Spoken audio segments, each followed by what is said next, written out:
Okay, let's get into this. We've all seen ride-hailing apps grow massively, right? But what happens when a local community decides, let's build our own? Yeah, it's more than just regulation, it's creation. Exactly. So today we're doing a deep dive into a really interesting development from Ghana. We're looking at OKADAMOTTO, Ghana's new ride-hailing revolution.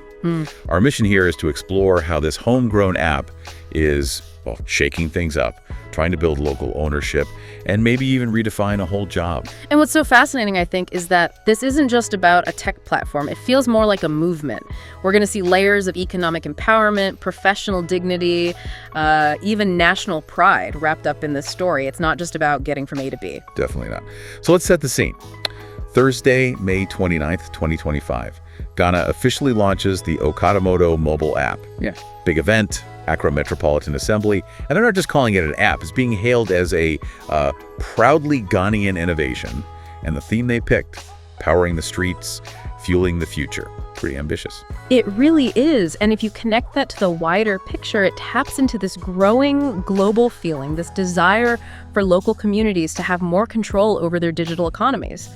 Ras Mubarak, who's a founding partner, also a former MP, he made this point really clearly. He basically asked, how much do these big foreign apps like Yango or Uber actually put back into the local economy? Right. So the core idea with OKADAMOTTO is simple. Keep the money circulating within Ghana. Reinvest it locally. Which, kind of forces us to ask how countries are supposed to balance being globally connected with keeping the economic benefits at home. It's a tricky line to walk. It absolutely is. And okay, beyond the money, beyond local ownership, there's this other layer that our source really emphasizes, changing the perception of the job itself. We're talking about the motor riders, often called Okada riders.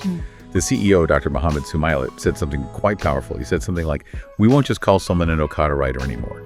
Now you're here in uniform, you've got a helmet, most have licenses, you're professionals. That's a huge statement, isn't it? Trying to elevate the profession. It absolutely is. And it's not just talk. This focus on professionalism is critical. Think about safety, public perception.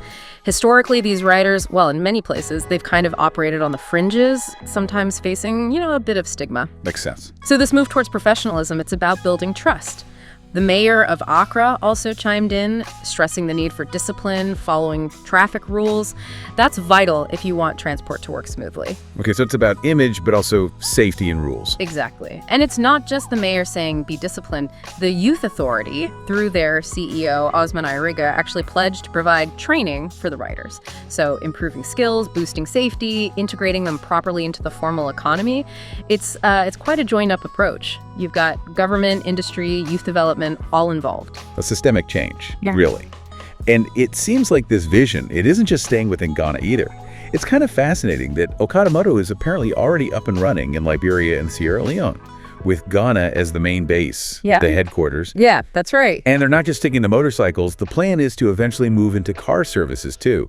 That signals, a much bigger ambition. Absolutely. That expansion, plus the fact that you had big players like Airtel Tigo, even competitors like Yango showing up at the launch event, it really highlights how much interest there is and the potential for different sectors to work together here. This whole space is evolving so quickly. So it shows a local idea can have regional legs, maybe even global ones. Definitely. It proves that a solution that's really focused on local needs, rooted in empowering the community, can still aim high, regionally, globally, whatever. It really makes you wonder, doesn't it? How much potential is out there in genuinely local, community-first tech ideas around the world? Yeah, good question. So wrapping this up, what does this OKADAMOTTO story mean for you, the listener? Well, it seems like a really powerful case study of how local innovation, really driven by what a community actually needs, and this vision for economic self-reliance. Yeah.